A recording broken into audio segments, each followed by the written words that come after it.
About a week ago, I was in my science class. It was getting close to the break. School's about to end. I was getting excited for just getting out of class. But every time that I would step in to my science teacher's class, I would get so angry and annoyed.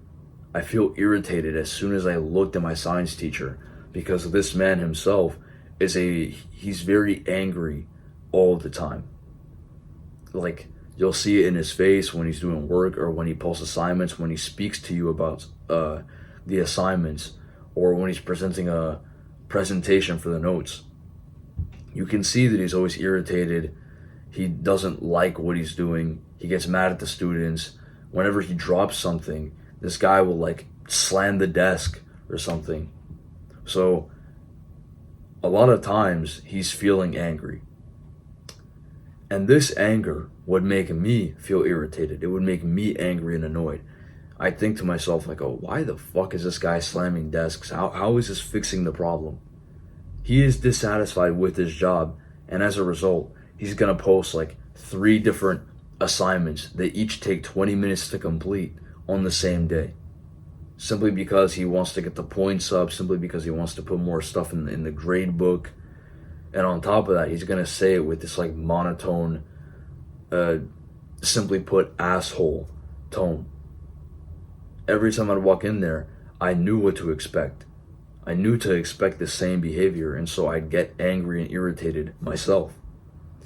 But what I didn't understand until recently was that whenever you get angry, and I actually got this from this book right here, The Daily Stoic.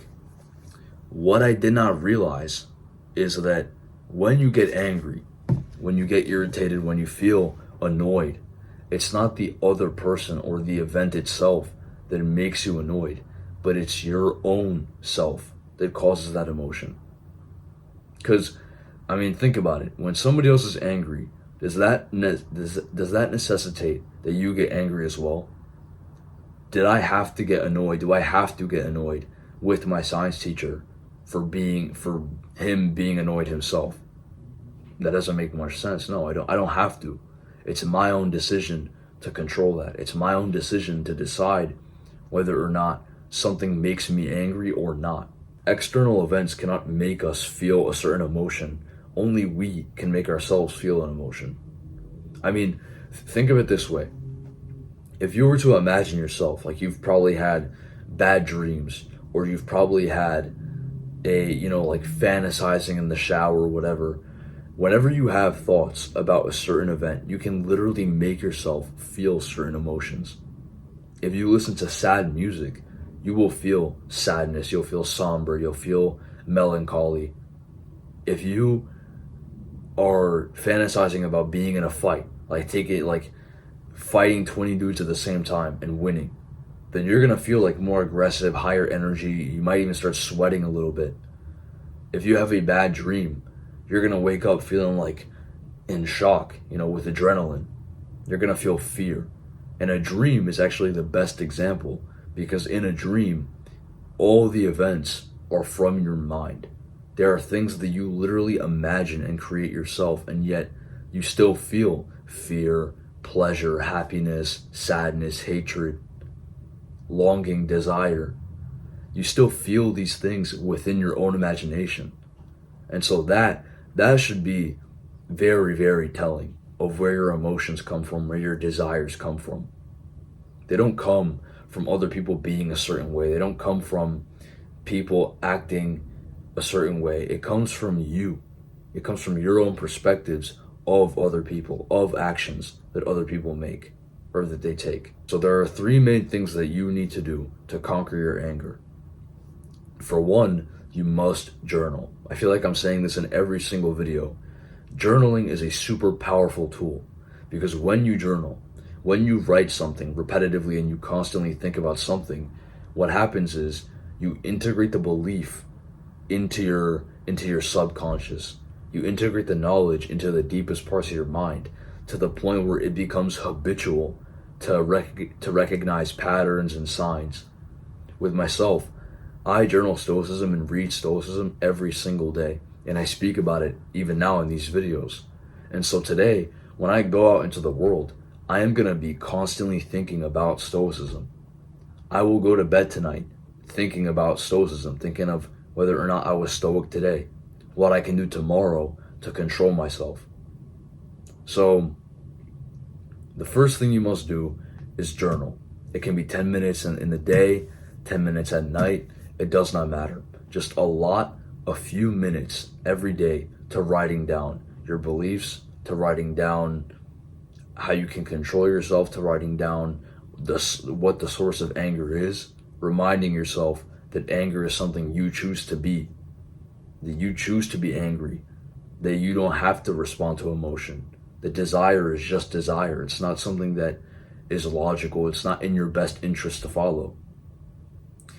So that is going to be your first actionable step.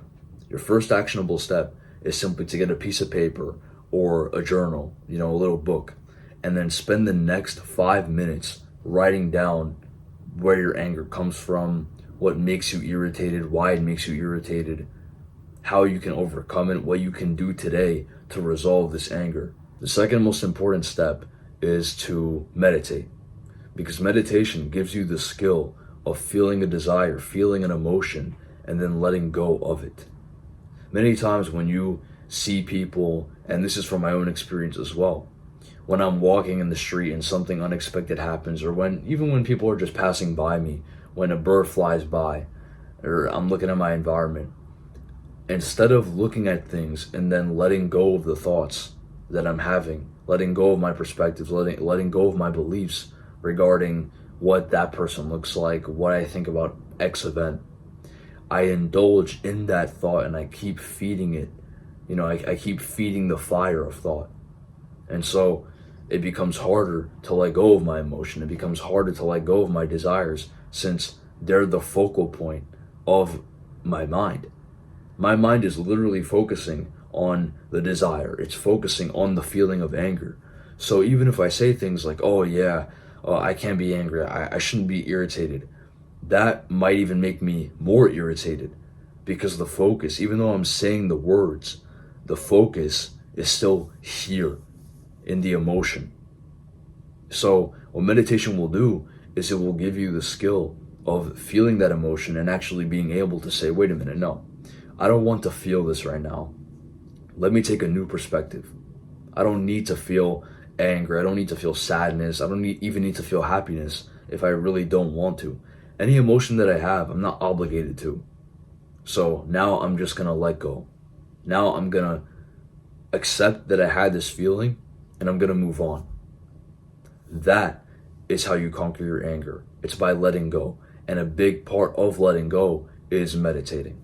So for your actionable step, I want you to pause this video, set a timer for 3 minutes, and then focus on the feeling of your breath entering and exiting your nose.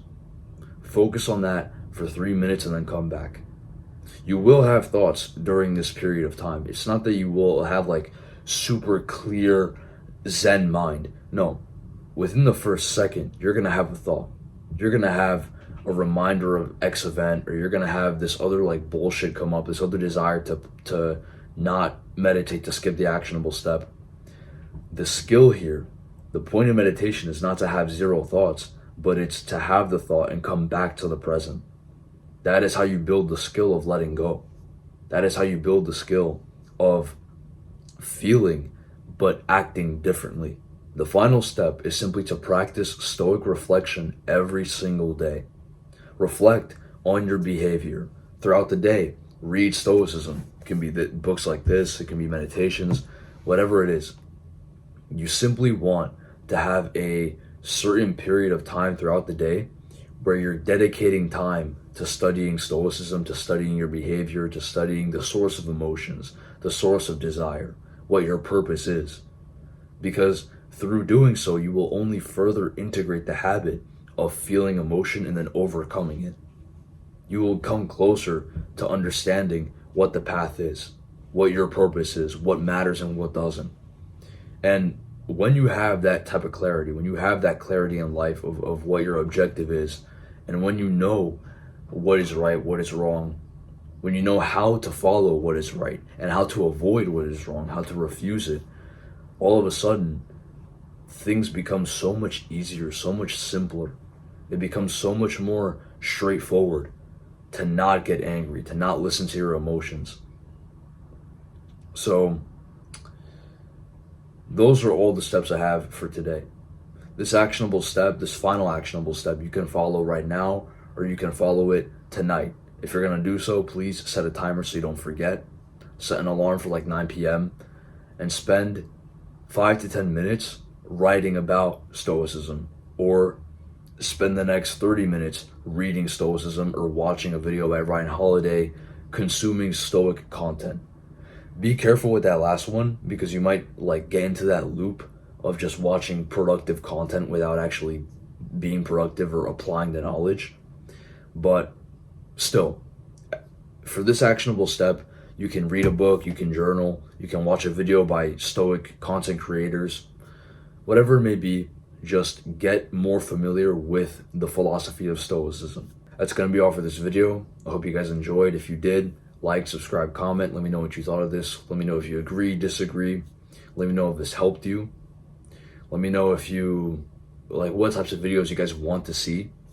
I mentioned this in my last video or a few videos ago, but from here on out, my schedule is going to be 3 videos every week, Friday, Saturday, and Sunday, and 1 article every week posted on the weekend. Could be Saturday, could be Sunday, whichever I feel like posting. That's going to be all. Thank you for watching and have an amazing day.